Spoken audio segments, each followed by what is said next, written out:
this is, in the process, you'll make mistakes.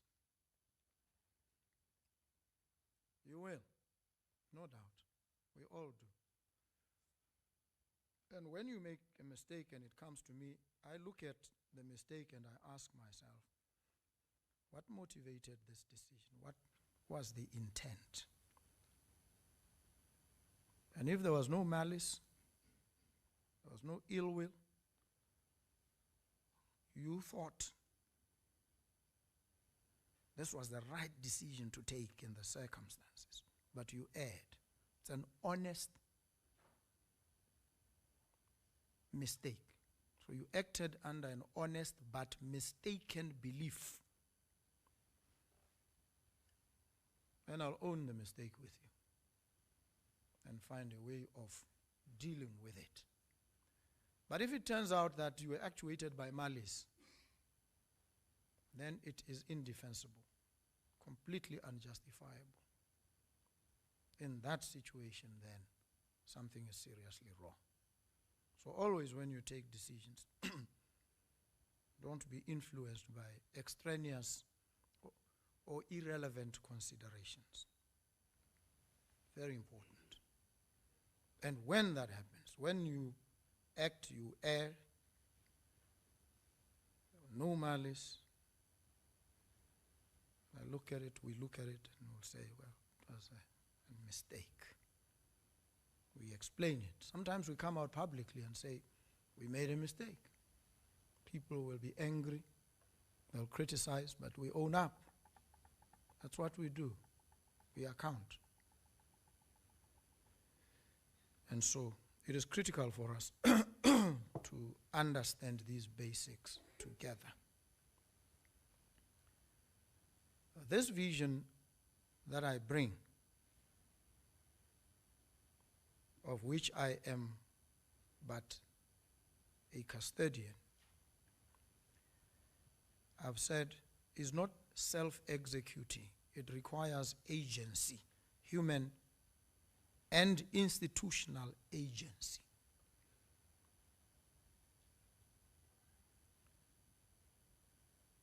And it brings us to an aspect that also can be controversial.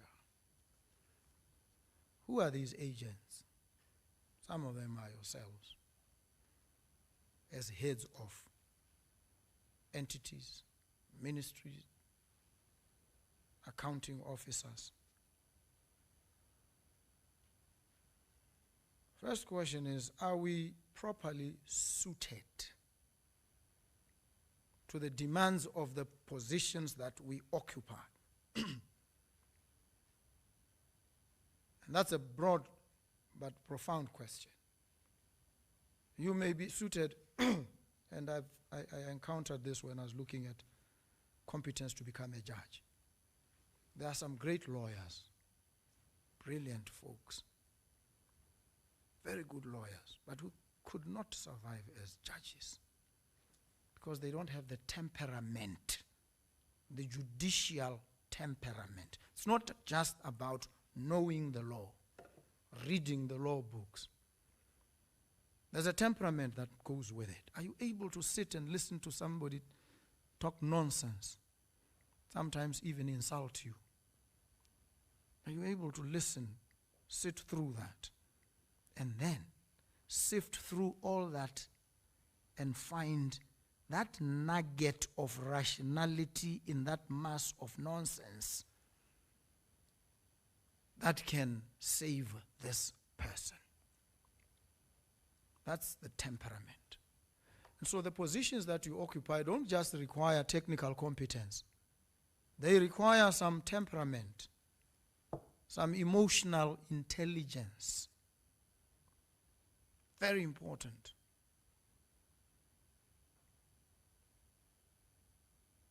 And sometimes we lack this, or we fall short. And when we do, we need to be conscious and raise ourselves to the required levels.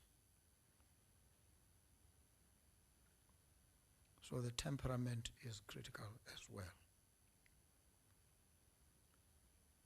And that temperament requires us to have the capacity to hear, to listen, to hear what people are saying, and to heed the advice that comes from them.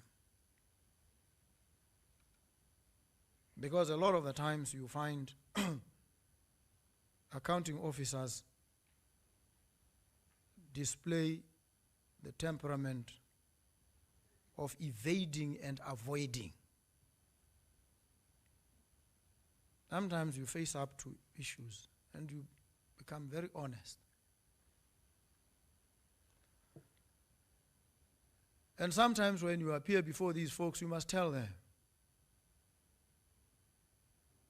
this is not my remit. Mine ends here. I don't take policy decisions, I implement.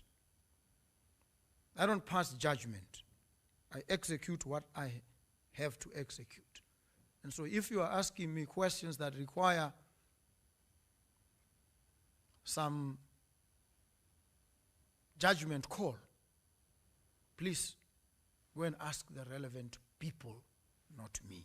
I'm here to account for the figures that you see in front of you.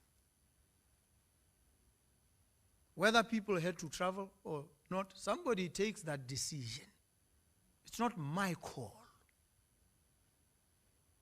They traveled. This is the amount. You will make up your own minds about whether that was justified or not. Here, my job is to tell you and speak to these figures and these events. Their justification,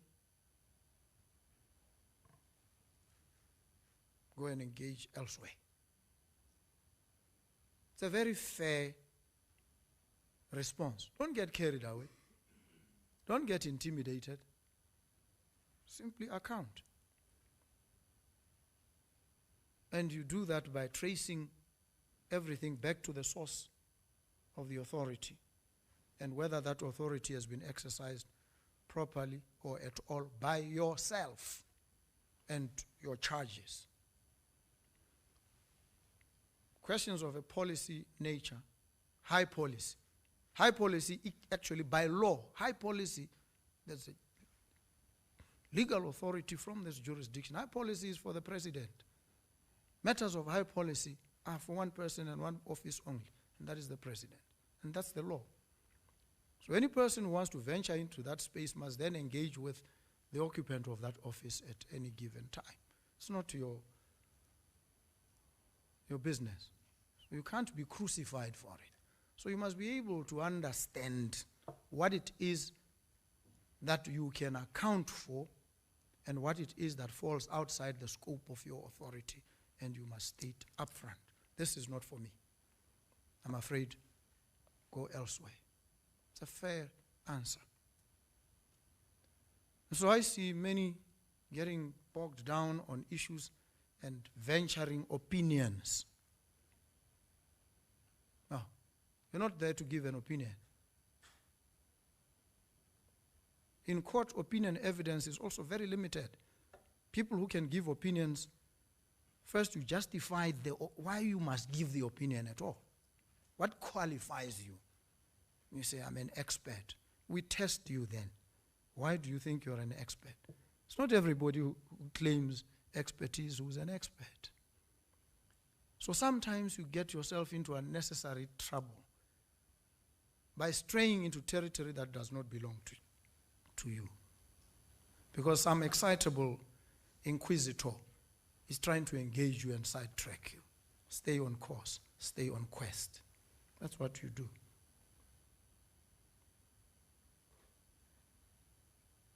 So, we have these challenges. An economy that is not performing. A country that is tottering on the brink of collapse.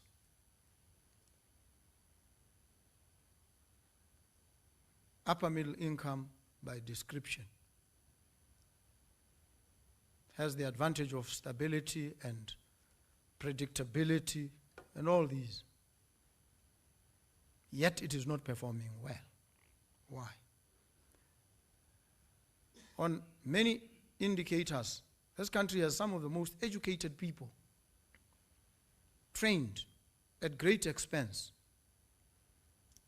by the people out there who are catching hell on the downside of society. They look to you. They trained you. They sacrificed for your education. You went to some of the best schools. You acquired the best qualifications. You owe them a debt. What are you doing for these people? When you sit in your office, and do you think about them? Creatures of flesh and blood catching hell at the margins of this economy. What do you think? What do you say about them? Every day, every minute of the day, what is it that you do that improves their lot? That's the question that should engage all of us. Educated people like yourselves, population of about 2.4 million, endowed with so much wealth. If the economy is not performing, it means the intelligentsia of the country has failed, and has failed miserably. We all must admit to this collective failure, in my humble view. We have failed. This country shouldn't be where it is. This country shouldn't be in debt. There's no way. It is unjustifiable. I cannot, by the life in me, understand why we are where we are. I cannot. I refuse to embrace this unpleasant reality. I refuse. I am a persistent objector to this conventional and mundane existence. And so if we accept that we have failed this country, all of us, because we thought that diamonds are coming, they will keep the revenue from the diamonds will keep coming, and whatever else, it's always going to flow. Over the years, if you've been there for a long time, you must hold yourself guilty. It's a mea culpa. Because it means you have been complicit in the failure. You've contributed immensely. And that's why perhaps people are saying you should be fired. Because they are saying, we shouldn't be here. We have educated people. They have been there. What have they done? No, we've managed the little that was coming. That's failure. How do we, if we conceptualized this country as a company, it would now be a company that is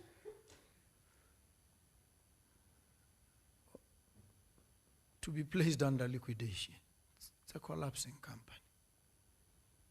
And if you want to turn it around, you must come with a turnaround strategy. You're not just going to inherit it and run it as it has been run. No, it can't happen. It would be the height of folly if we tried that. It can't happen. We can't do the same things that have brought us where we are. Because the best they can do is to keep us where we are. And we don't want to be where we are. So everything, pretty much, that we have done, we need to cast aside and rethink. Come up with new strategies, new ways of doing things. We must be born again. We must die as who we were yesterday and before. To be reborn, a different breed and species that now carries the agency of taking this country higher. So all the conventional theories you've read from books, neoliberal economics, reject that nonsense. It doesn't work. It hasn't worked. Forget it. I assert this and I assert it intransigently. But it doesn't work. The Washington consensus is absolute nonsense. Don't come to me and tell me government must not get involved in the arena of production. No. I don't care from what school of economics you get it from, Chicago school, whatever. No, it's absolute nonsense. It doesn't work. And it will not work here. So let's try something we may even not know. Because the knowledge economy is an experimental economy given to vigorous subjacent experimentation. Otherwise, let's cut our losses and just disband. We can't. We can't sit here and spew out the same theories that have failed. We've got to be radical and transformative in how we approach our situation. So we've got to build wealth, not for now, but also for generations that are coming. We have failed. These diamonds, the diamond boom of the 80s should have created for us a buffer, impregnable. They didn't. That diamond boom came and went. Now we are in a diamond slump. We are down in the gutter. What do we do? These are the challenges that we face. We have to engage around these issues.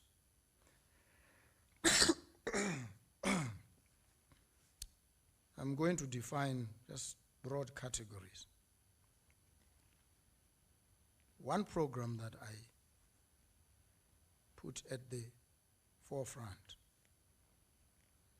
is the digital economy.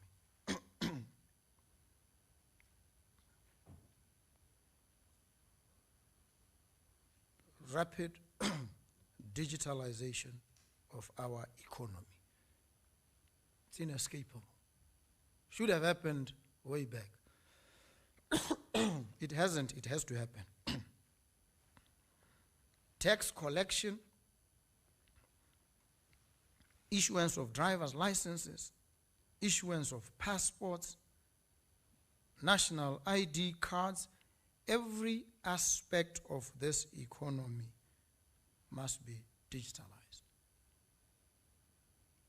It's critical, vast, and others in that space. You carry a heavy burden and responsibility. And in relation to this, you dare not fail. We as a country dare not fail, because it will sink us, it will sink this country. If you want to build an energized democracy, you have to be accountable. It has to be open. It has to be transparent. Whatever you do must be capable of real-time tracking. And you can't do that if you are using Stone Age tools. So we've got to digitalize. The digital economy is absolutely critical. The second that I highlight is to turn this country into the best logistics hub in the SADC region.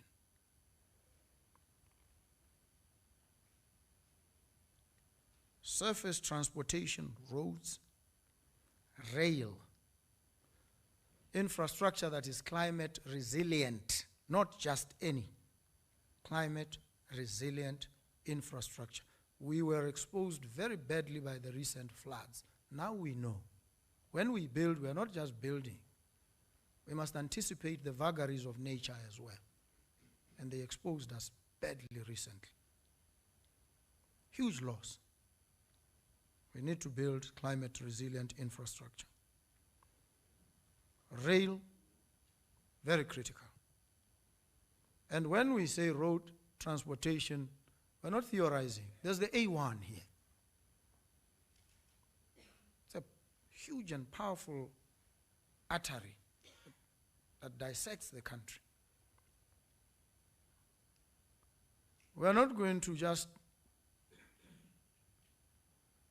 rely on the bequest by Cecil John Rhodes. That's the rail line that we have, we boast of, built so many hundreds of years ago. No. We have to build new rail tracks so that we are able to transport stuff from pit to port. We need to do this. We have no choice. World-class infrastructure. The third program is to raise agriculture's contribution to the GDP. BMC, BAMP, raise production levels, calving rates, the works, everything is called into question. Horticulture space, and we've added the hemp industry and medicinal marijuana. These are things we have to do. The fourth is health. We want to build the best healthcare system in Africa. And so we have committed ourselves to a health insurance approach. And so we need to engage in relation to the laws and the regulatory environment. We have to refurbish and fully equip all government health facilities. We have to rebuild the whole network of medical supplies. The entire value chain must be rethought. We have central medical stores. We spend billions, upwards of 1 billion every year, loss occasioned by that entity.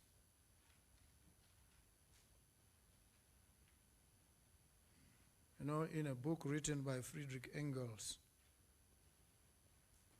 called Critical Criticism,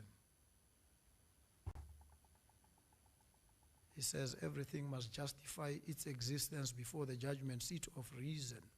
Otherwise, it must give up that existence. Central medical stores must either justify its existence or give up that existence.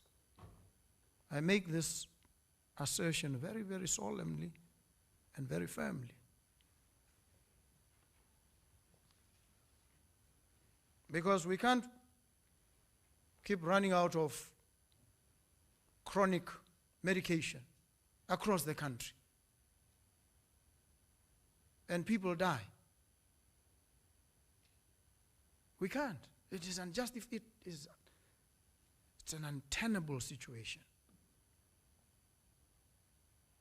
How do we explain it? How do we rationalize it to ourselves, folks? So the approach that we've taken, and I know what happens. I've litigated around matters involving central medical stores. There's theft, a whole consignment of chronic medication is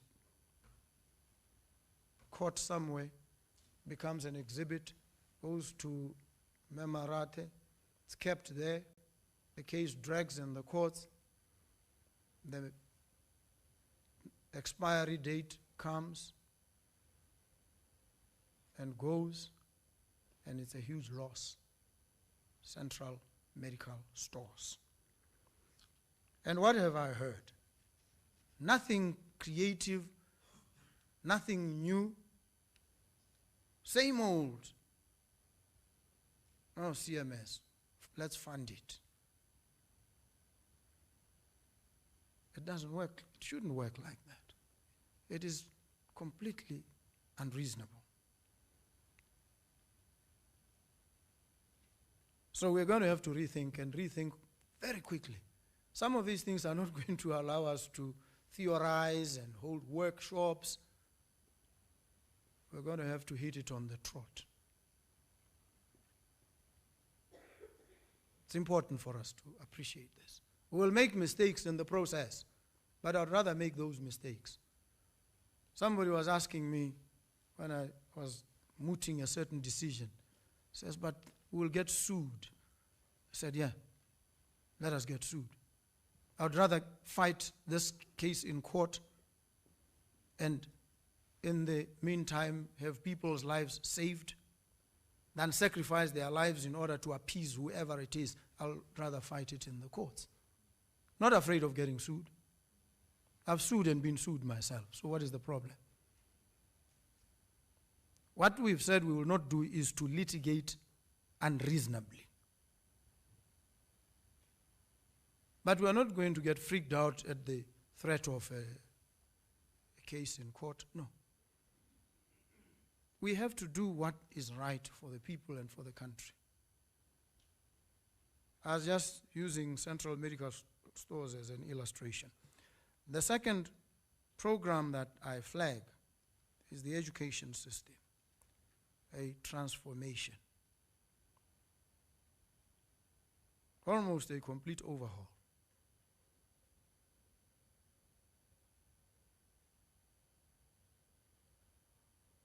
We have to change the education system, both in terms of curriculum, content, but also in terms of the way in which we deliver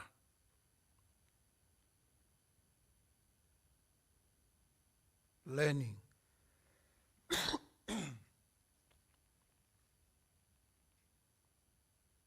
We are called upon to think creatively around all these and improve the skills of teachers.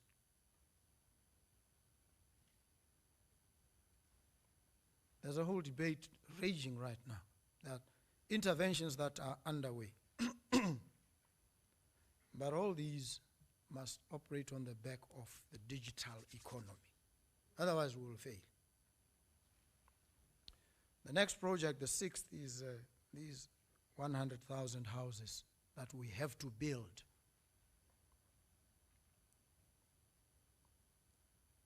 And that means if you average it well, over the next few years, a minimum of 25,000 a year.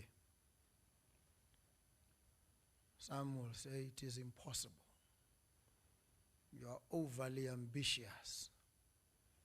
You are setting your goals too high and setting yourself up for failure. I would rather go that route than set them too low and reach them with little effort.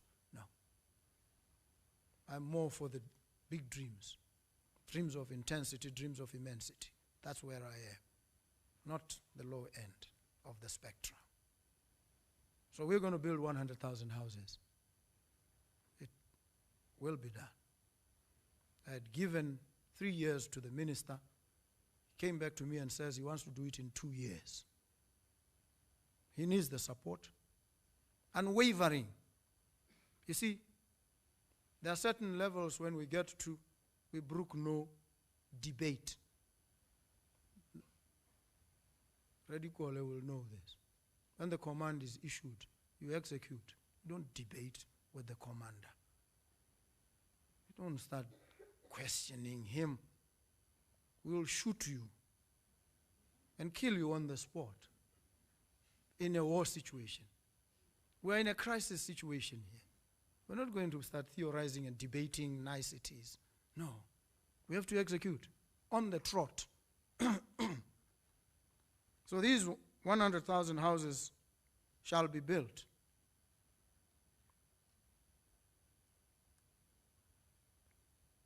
The next is the energy and water sufficiency and full distribution.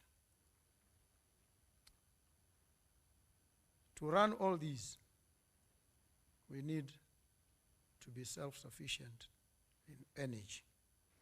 You look at BPC right now. They have entered into power purchase agreements running into billions. Totally inexplicable. Unjustifiable. It is difficult to understand what people were thinking. But then it is difficult to understand many things about how BPC and that space has been managed. It is difficult to understand Murupule B right now. Especially if you are told that the Chinese government advised us and said, whatever you do, don't deal with this company. And what do? Typical us. We do exactly that which we are being advised not to do. We get into serious trouble, we turn to the Chinese, they look at us. In law, they call it voluntary assumption of risk. Volenti non fit in iuria. You voluntarily assumed this risk. You must bear the consequences. This is where we are with Murupule B. And it has been in remedial stage for 6 years now. It is still not functioning. This is what we've been doing as a country. And the people out there are watching and asking themselves, are these people really educated? And that's why they have no respect for education. Because they see what we do, educated people, and they think, I can reason better. So they despise us. And they are justified in despising us, at least on the actions that we've taken so far. This is the challenge. So we need to address water. We need to address power. And when we digitalize and we start building data centers, sovereign clouds, and what have you, hyperscalers, we are going to have power. Actually, when you build a data center, it requires at least 2 levels of backup. If this one fails, this one must kick in. If there's a problem here, the other one must kick in. It's not what we've always thought. So we are called upon to think differently. The 8th, the sports and creative industry. We need to rekindle, to reawaken sports and recreation. The 9th, mining, diversification. And in mining, we have taken an approach effectively of outsourcing certain functions and operations. We issue licenses willy-nilly to people who keep them. 3 years, they do nothing. They come back, they renew.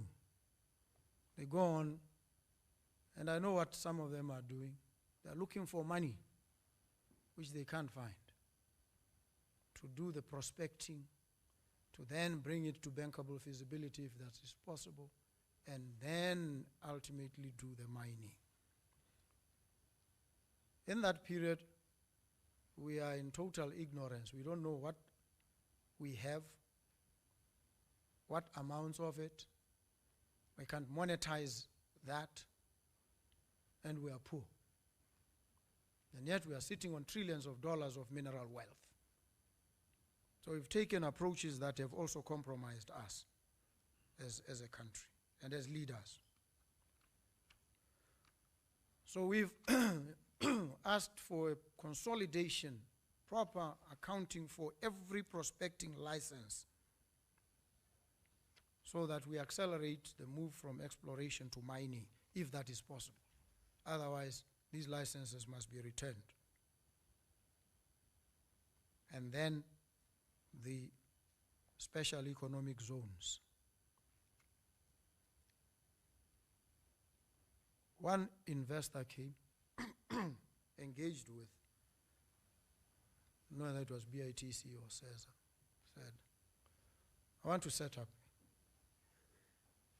They say, well, you must go to SEPA, incorporate your company, and then come to us. He says, no.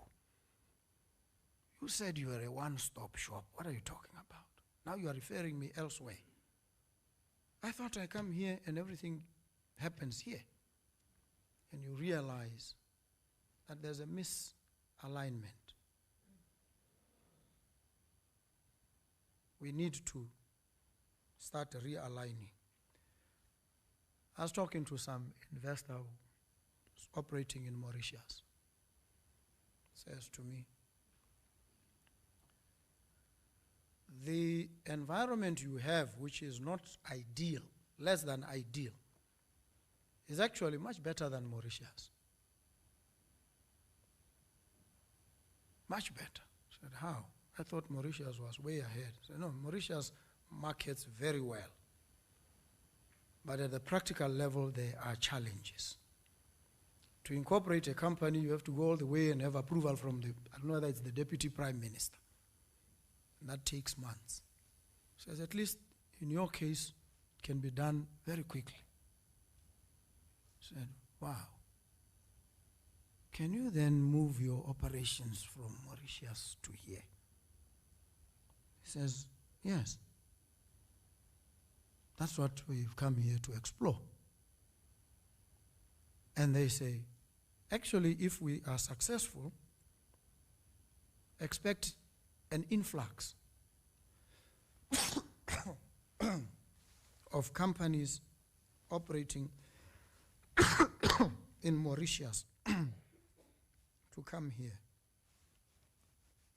So we must expect that influx, prepare for it so that we are able to onboard and have this environment that welcomes. So we need to look at all these entities, SEZA, SPEDU, BITC, Stock Exchange, and establish a national value proposition so that we ensure immediate offtake of investments. So we're going to have to establish collaborations. Right now you hear diamonds are not being sold. What do you mean diamonds are not being sold? What is the story? Are there no interested buyers? There are. I asked ODC, called them in the middle of the night because I was angry. Said, I want you here now, 12, midnight. Then I calmed down and said, come at 10 tomorrow. And they came at 10. Came with a stack of slide presentations to give to me, a whole bunch. So I ran through them quickly. I listened to the presentation. And I said to them, you see, between me and you, I have the advantage because I'm ignorant. And it is my ignorance that is the advantage. I don't know anything about diamonds. You know everything. And whatever strictures and constraints you have in your minds, I don't have. So I approach this thing fresh. Why are you not selling diamonds? Gives me a whole story. Said, you have mortgaged yourselves to one model of evacuation. You are using auctions. You were set up to be different from DBS, to give us something different to compete in this space. But you haven't. What is the problem? So the problem is not that diamonds cannot be bought. It is that we've tied ourselves to a single band spectrum in relation to how we operate in this space. It's important for us to acknowledge these weaknesses. So the country doesn't have money, but it has diamonds, and we can't sell.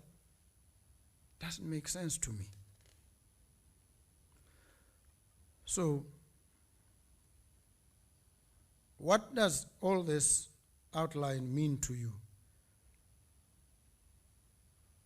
Takes us to the problem always, procurement. You want to construct a hospital. That's the project. The process of procurement becomes an even bigger project in and of itself. It will take you ages. I have 3 years, I said. I set this for myself, 3 years. I wanted to put myself under immense pressure so I don't sleep at night. Wake up and have nightmares about delivering within 3 years. And I'm not going to wait 5 years for a procurement process. No, I'm not going to do that. This must be understood. The ringtone is not even sexy, brother. I just calming him down. But we have a problem, folks. It takes ages to get things done. And when they are done, it's at huge cost. I was told, rumor that reached me, is that there's some piece of equipment that was procured for Princess Marina. The same piece of equipment had been acquired by Bamaleti Lutheran Hospital for a certain amount. Exactly the same piece of equipment. Now, when it is sold to Princess Marina, it is at more than double the price. And it is being procured. Something is wrong, clearly. You can't say you don't know. Well, it was procured just next door at half the price. Why are you buying it at twice the price? Are you serious? What are the consequences then? Because the problem with all of us maybe is because there are no consequences to some of these staggering failures and indiscretions. And they occasion a huge loss. And then we complain there's no money. We are struggling to pay salaries. But we are siphoning, we are wasting the money. This is the problem. And so you have opportunistic players. Politicians will ride on the bandwagon and start firing salvos at you. But you invite their opprobrium sometimes. We need to do things in a manner that we can justify. I can stand in public and defend any decision I've taken or I will take. Because I take these decisions expecting fire. And I live in that range of fire. I live there. The wild lands of controversy, fire, fighting, I'm there. That's my domicile. And when I take these decisions, I think them out. And if I realize I've made a mistake, I'll stand publicly and say, yeah, I erred here. I was acting in good faith, honest but mistaken belief. But some of these are completely unjustifiable. This is what we face as government, all of us as accounting officers. So in relation to all these projects that I've outlined, we're going to have to move with speed. We're going to have to be very agile. So your tender process is not going to work. I reject it openly, publicly, and I tell the public, I don't do tenders. It's not going to work. In the traditional manner in which it was done, it is fraught. It's a seedbed for corruption. So we need to find new ways. Somebody said to me there's something called the Swiss challenge model. You get an unsolicited bid, you call the best in the space, and you make it available to them and say, yeah, this guy says he can build the A1 for us. This is what his thoughts are. Give us yours, quickly. And they come back and tell you, and you go back to him and say, brother, they have something better. They are giving us a better proposition than you. What do you say?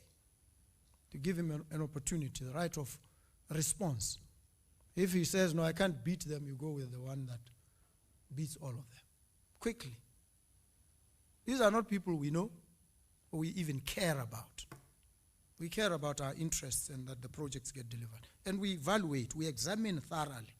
We deploy our own expertise to check and satisfy ourselves that this is the best proposition in these circumstances. So the tender is not the only way. We've just mortgaged ourselves unreasonably and unduly to it. We must free ourselves from it. The better to explore other quicker options, but always maintain transparency, accountability, and have the public even track itself. So we need to start thinking around these. And we need to make sure that we fight unemployment. These are the KPIs. We improve dramatically the ease of doing business through digitalization and other means. We must improve our rankings in terms of transparency and openness. We are going to improve our global rankings in relation to corruption. We're going to improve our service, our accessibility, consistency, and predictability, increase our GDP growth. We want growth everywhere. And in doing these things, we are not going to operate like sleepwalkers bereft of any compassion or zombies deficient of love. We're going to make sure we empower our citizens, yes, people with disabilities, women, young people, and we're going to bring in tons of foreign investment. The amount of money that we need, we don't have locally. We've got to bring it in from outside. We've got to bring foreign direct investment. We've got to facilitate investors. Appreciating all the downsides, but we've got to move. And so for you as accounting officers, we call for agility. We call for a sense of urgency in relation to these things. And in the process, there will be many clashes. Some of you are now beginning to clash with your ministers. They come to me and they are aggrieved. They say, I'm not going to be able to deliver on the assignment that you've given to me and your expectation of me, because my permanent secretary is effectively sabotaging me. How? They take their sweet time. They're unresponsive to urgent issues. They find all sorts of ways to stall and sabotage. That's what they say. And they make demands on me. Keep sending me messages. How far are you? And I have to manage these tensions. But my focus is on delivery. I want us to deliver. And let there be no doubt about how I work. For me, it's about performance, merit, cutting edge merit from professionals. It's not unreasonable. There's a guy, I always give an example with this guy, I'll not mention his name. I always used to see this guy clad in BDP regalia openly, and he was a public servant at the time. Got very angry, watched this, said, this guy. And I was not in any doubt that he would be the first candidate to be sacked. I was clear in my mind, because I had seen him. Then I came to occupy the position. Now is the time.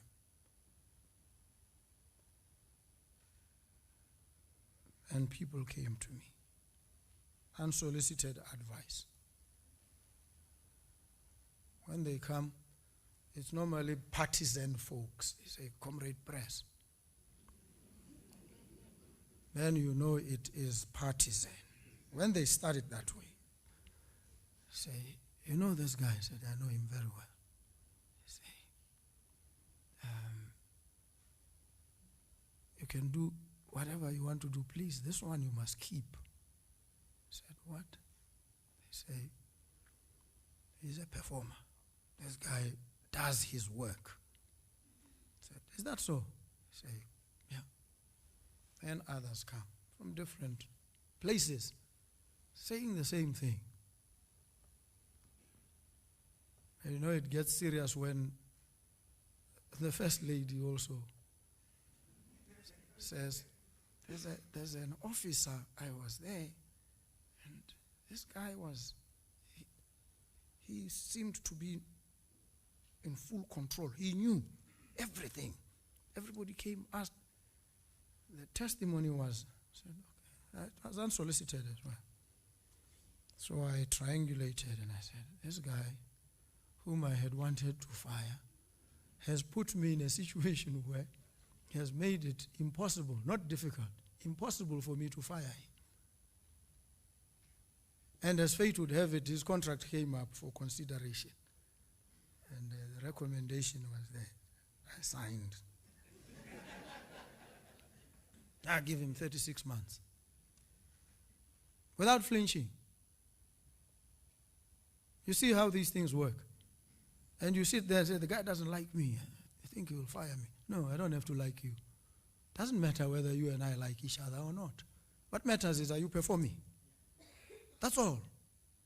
The liking doesn't factor in.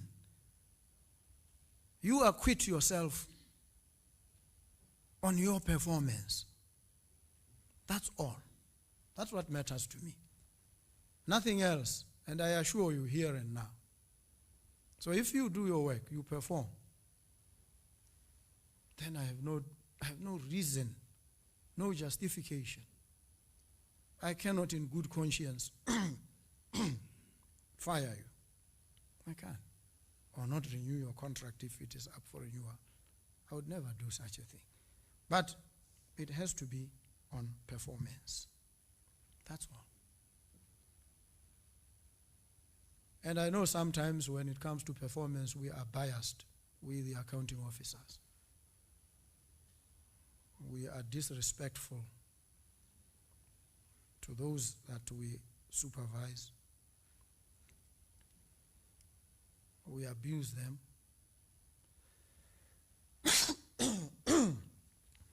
We don't give them the benefit of the doubt. We don't allow them to think creatively, to critique and tell us where they think we are missing it. We are too sensitive. We are like hothouse plants. We wilt when we are exposed to the refreshing sun of healthy engagement. No. We must be fair. We must be honest. And star performers must be allowed to rise. So this is what I hope we will do. And if we stick to these ground rules, we should do very well together. There are many other initiatives, many outreaches. We go to places, and these days, when I visit any country, I want to know what it is they can offer us immediately. That's the bias. What are you able to do? What can we do together? We need money. What do you think you can? So it's very important that when we go, wherever we go, we understand what the deliverables are. And they must sound in some amount of money. We need to be able to measure. I'm trying to raise $600 million by the end of this year. However it is raised, get out there and talk to people and say, can you give a grant? Can you do this? Can you do that? So that we accelerate. And I see how we operate. When a minister travels, he travels or she travels with a whole battalion of people. And let me tell you this about myself. And I've seen, I saw this when I was a member of parliament. You get a whole liver arch file of documents, properly annotated. Everything is explained. Pickup time is this. You're going to be picked up at this time. Then you go to the airport. Then you do.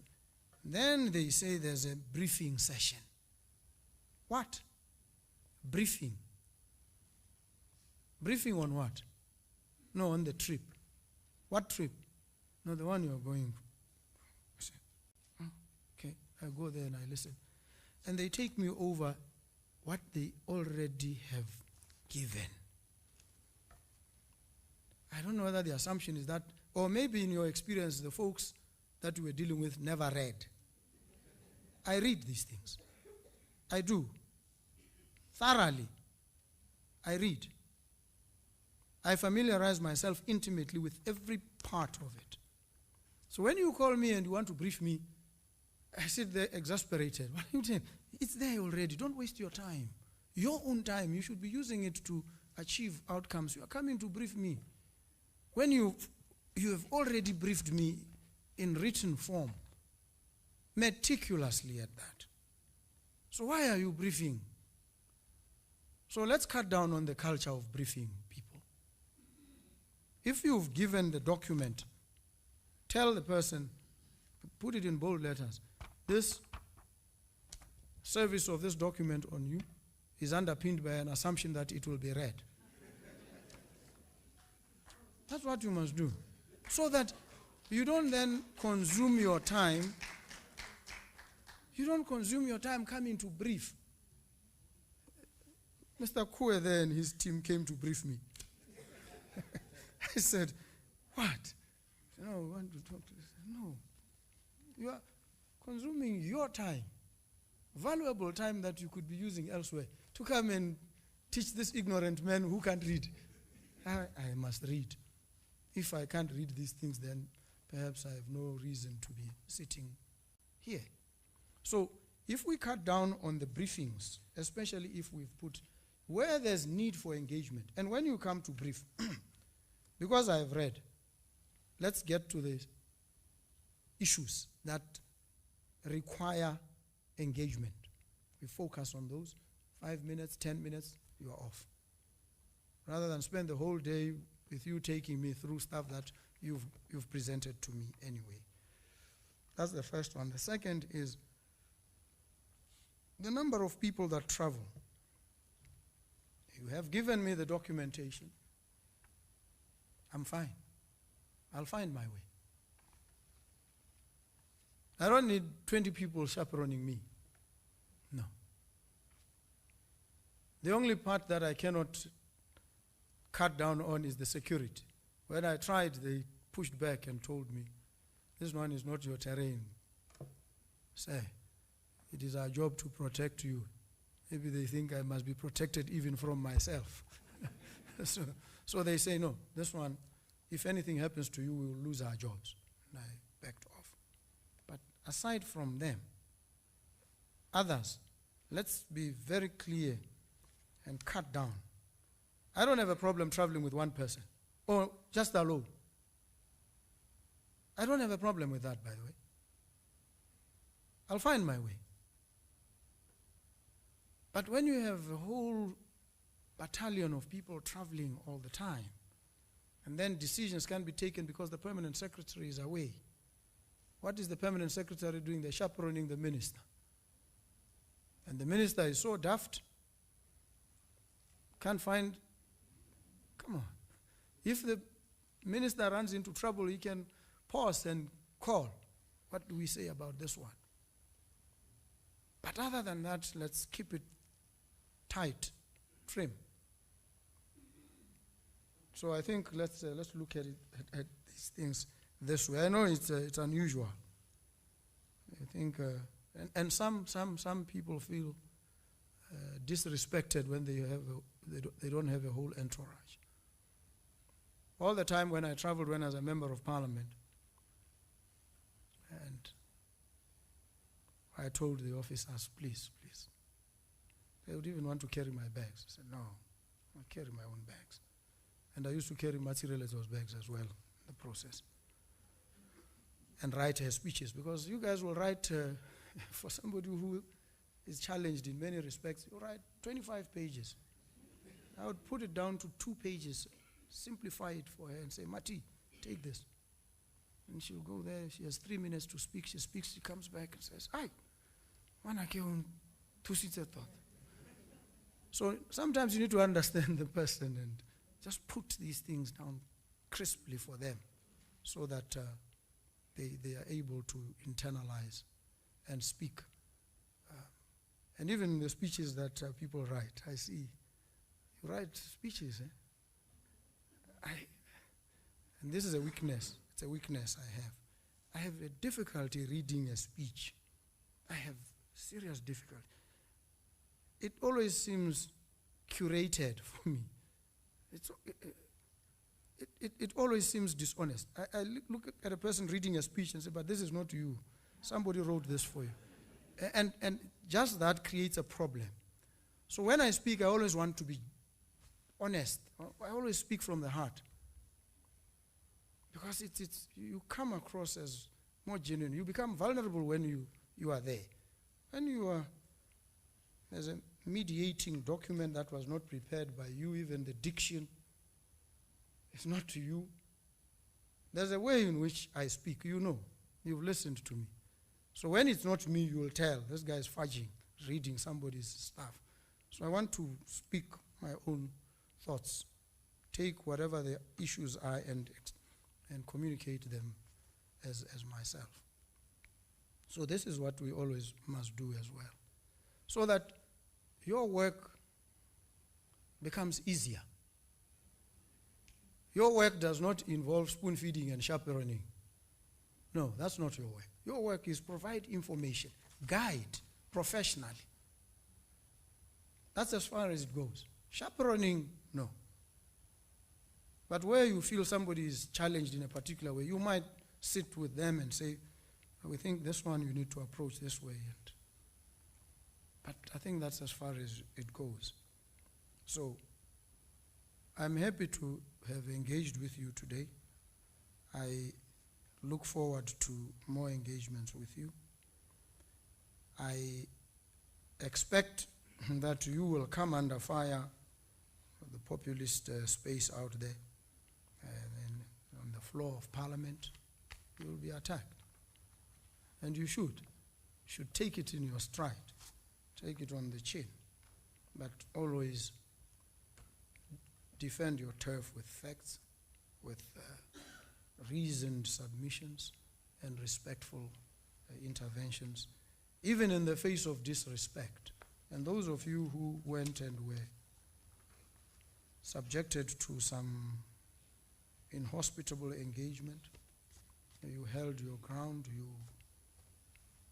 kept your cool, I applaud you.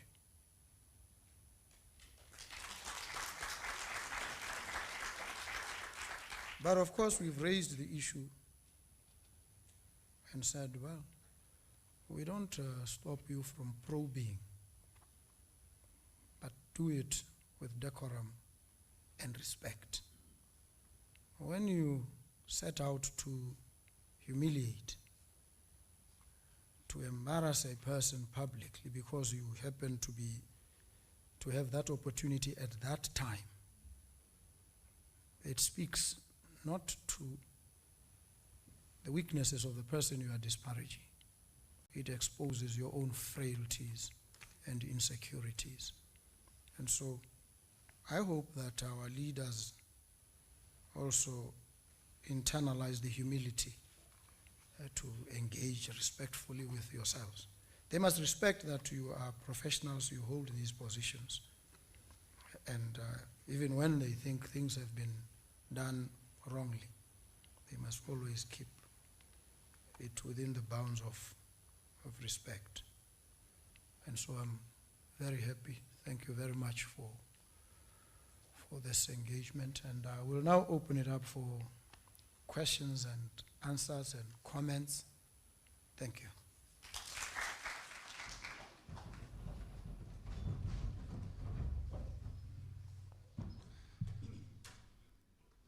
Thank you. Thank you so much, Mr. President. We have listened and we have heard. As it has been alluded to, questions and comments, I don't know what format or order we're going to take, but I'll see by the raise of hands. We have a roving mic somewhere. If you feel you're not audible enough, you might use the mic. The floor is open.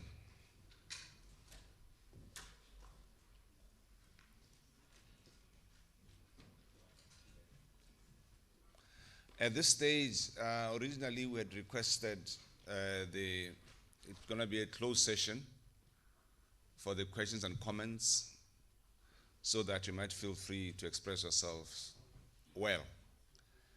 And by that, I'll request our media to maybe excuse us for now. Thank you. And also, our live television will be going offline now.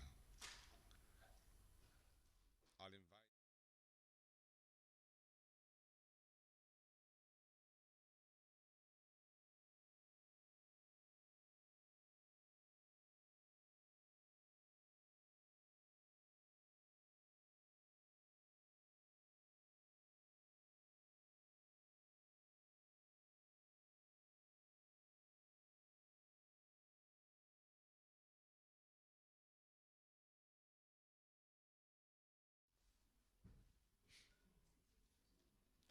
But maybe while we're still waiting, you could express your interest to comment so that we move right into it immediately.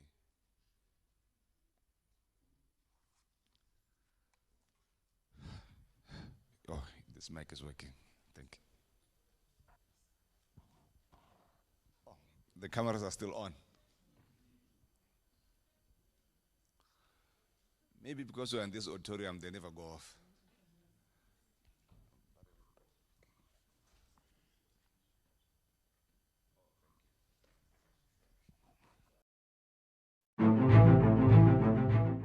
Welcome to Botswana Television Studios, where your concept becomes a reality. Looking for the ideal setting to bring your ideas to life?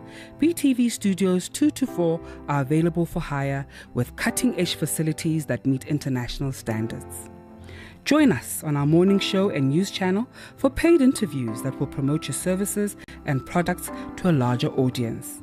And you know, every day that they bring convenience, reliability, and we're here to have a chat with them. Need a venue?